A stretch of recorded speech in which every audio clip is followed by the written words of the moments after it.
Hello, hello. This is Kimberly with Good Beauty, and we are on our girlfriends trip, cocktails, conversations, and beauty. And we are wrapping up. We only have 2 more steps to go.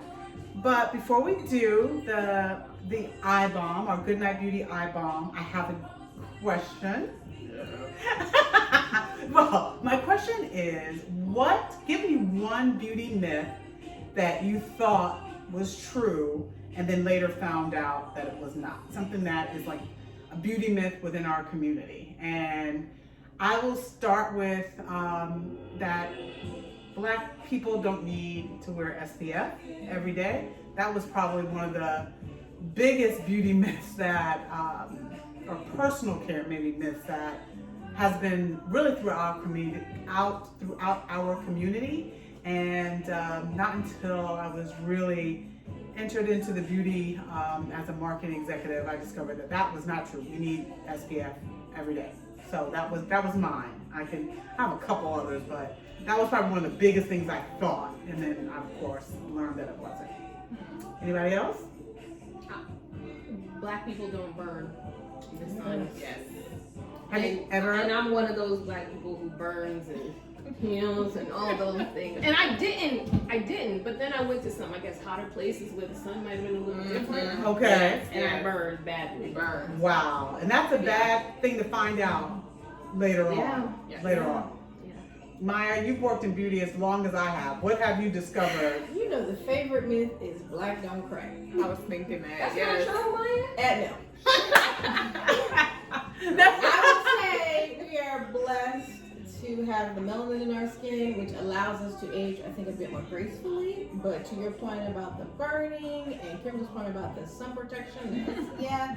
And we do get lines and wrinkles, and our skin does lose elasticity. Yeah, Right. And absolutely. so we have a form of cracking that's not quite the same as what other ethnicities might experience, but we have to be cognizant of things like addressing hyperpigmentation, making sure we stay hydrated. I come across a lot of women who barely even use soap.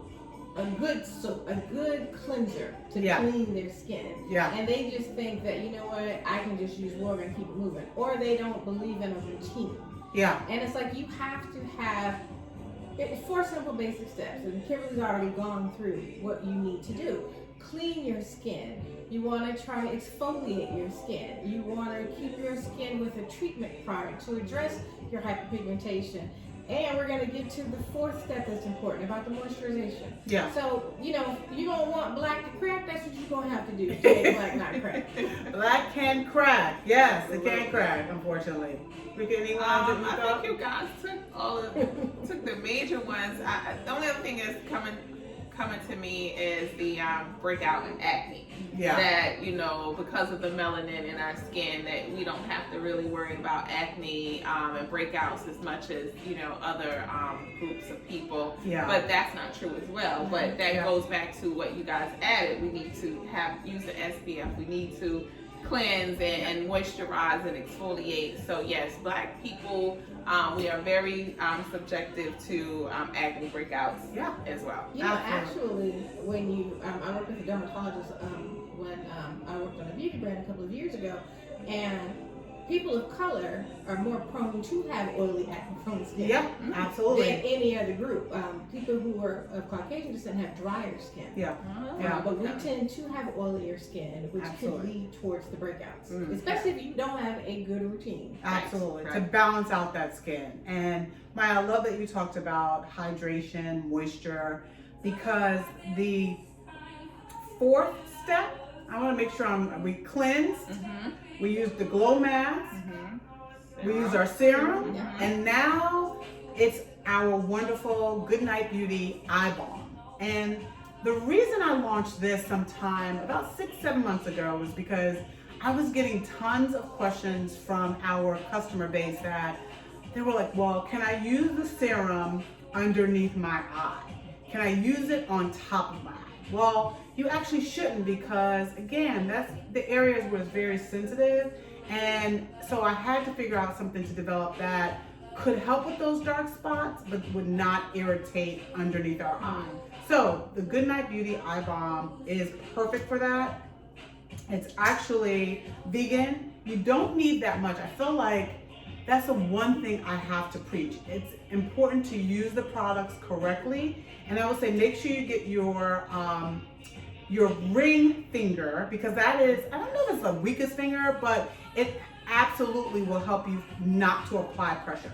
So take one little swipe, start with the inner area of your eye and tap until you get to that crease. I actually go on top and I go around my entire eye. And then I may smooth it. When you say on top, you mean the lid or your the upper lid? lid? Your lid, because I get puffiness around my lid area, and it helps, of course, with darkness, puffiness, and that's where my puffiness happens on, not so much underneath for me, but on top, and just smooth it around. Now, this is one of my favorite products as well because I use it in multiple ways. I also use it as a lip balm.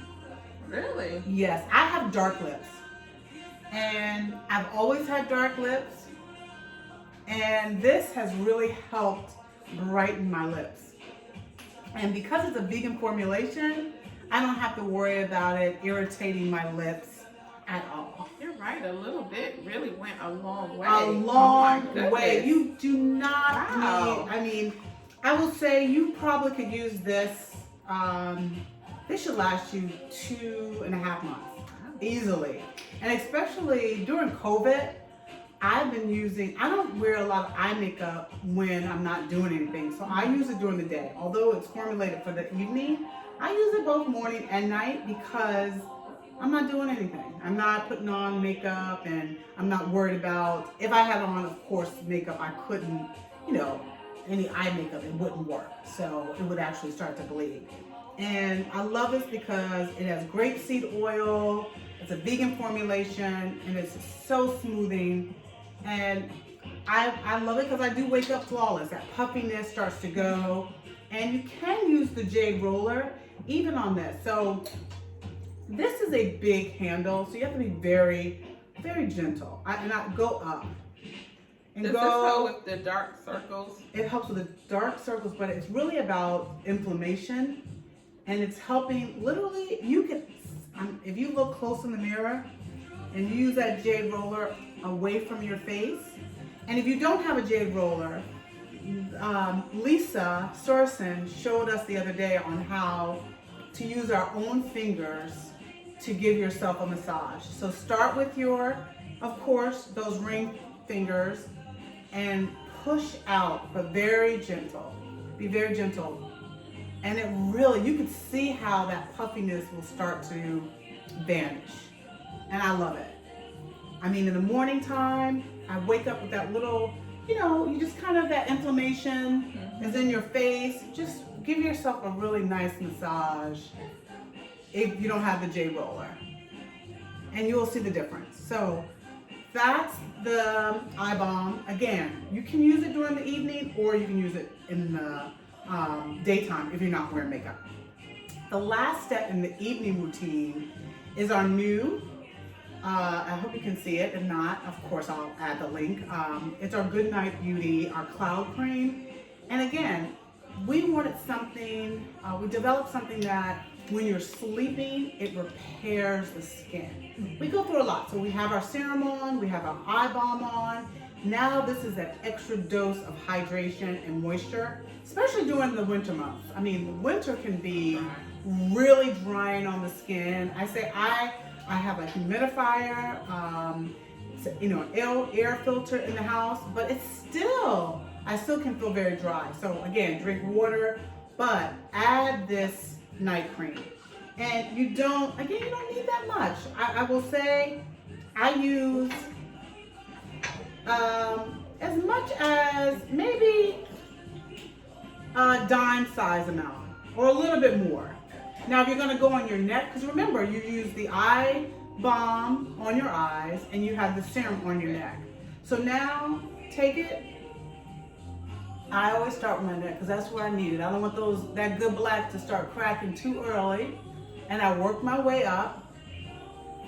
And you'll feel it's a refreshing, light, honeycomb technology Very hydrated. that Yes, it hydrates. is. Oh, Very it's full of antioxidants to really repair the skin while you sleep. It has a butter, it's this pea flower extract, lemon seed oil extract, and it is such a wonderful night light cream. But I will tell you, I feel this regimen, once I'm done with my Goodnight Beauty and my Vita C collection, my night regimen, I really do. I look in the mirror and go, I am glowing. You know, it is really such a wonderful addition to the collection.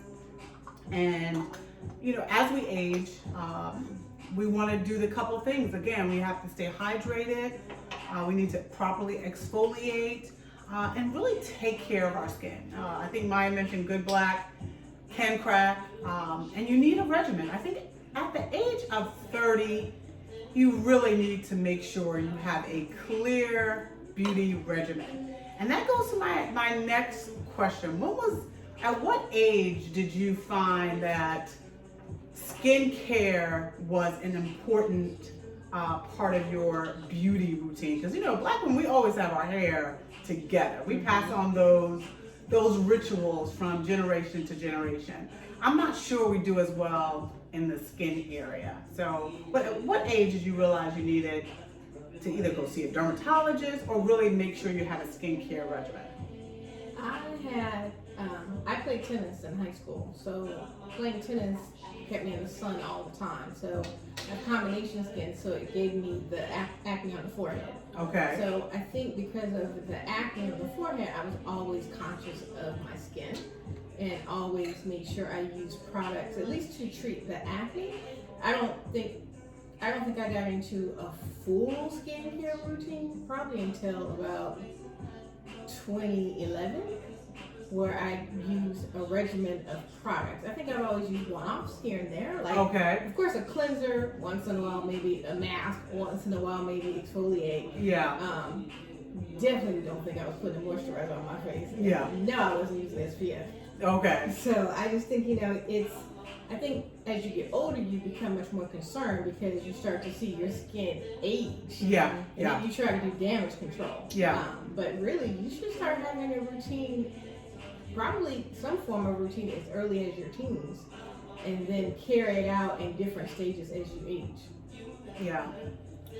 What about you, Rika? I probably started using cleansers probably my teenage years. When I say cleansers, I mean like Noxzema.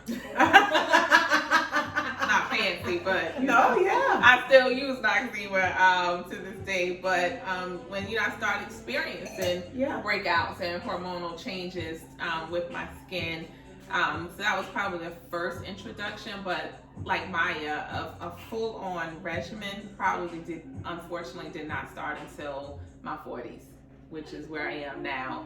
Where I'm very conscious about using, multiple products for different things, and my products that I use in the morning, and then the products that I use in the evening, and actually investing and spending money in good products, and realizing that, it's an investment. Your skincare is an investment. So that unfortunately didn't come until my 40s.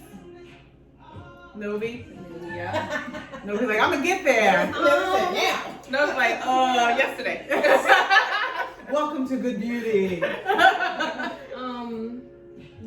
So I'm in my 40s now, and I don't have a regular regimen at this point in time. I use cleanser and I use a moisturizer, and I'll have a facial here and there. That's Not okay. so much here anymore because of COVID. So no, but like I listened to you last year, Kimberly, and I'm listening again, and I love the way these feel. So I think maybe I'll pay more attention now. Maybe take some action. Good. And I think for me, it definitely was much later on. Probably I went to a dermatologist in my 30s. because I had all these moles and freckles that were on my face, and I just felt like, wait a minute, they're starting to, it was bothering me. And when I went, then this wonderful dermatologist, Dr. Janine Downey in Montclair, like said, hey, this is what you need to do. I can help you with your moles, but what you really need to do is protect those freckles in the sun, you know. And I didn't get their freckles removed. They did remove some of my moles, but I will find that moles start to still come. I have one that I actually need to go get removed, and you know, probably in the next couple of weeks, but it wasn't really something that was part of my life. You know, I grew up in New Jersey. I grew up in the, you know, at the beach and the pool, and was getting, I mean, you know, that sun was crazy. Yes.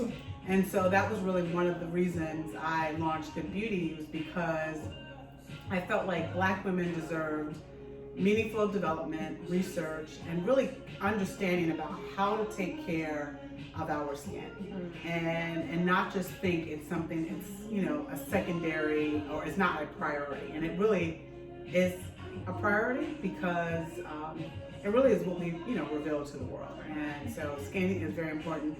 And we're in an SPF.